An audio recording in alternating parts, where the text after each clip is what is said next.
पहा, दोन संख्यांची बेरीज 60 आहे व त्यांची वजाबाकी 10 आहे, तर त्या संख्यांचे गुणोत्तर किती? आता हे गणित सोडवायचं कसं? तर दोन संख्यांची बेरीज, मग त्या दोन संख्या आपल्याला माहीत नाही आहेत, तर त्या दोन संख्या आपण x व y मानू.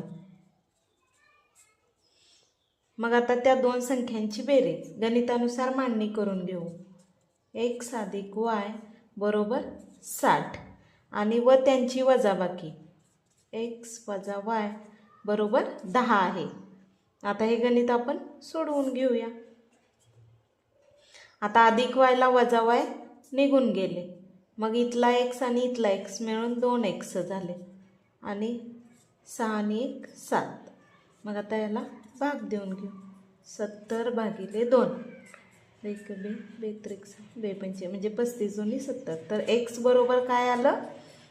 35 आलं. x बरोबर काय आलं? 35 आलं. आता हे आपण या समीकरणात मांडून घेऊ म्हणजे आपल्याला y ची किंमत मिळेल.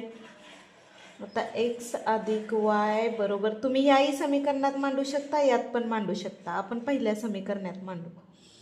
बरोबर 60. मग x बरोबर 35 आलेलं आहे आपलं. 35 अधिक y बरोबर 60.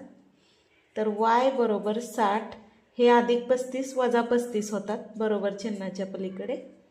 मग y बरोबर 25. मग आता काय विचारले आपल्याला? त्या संख्यांचे गुणोत्तर किती? मग x चे y शी गुणोत्तर किती?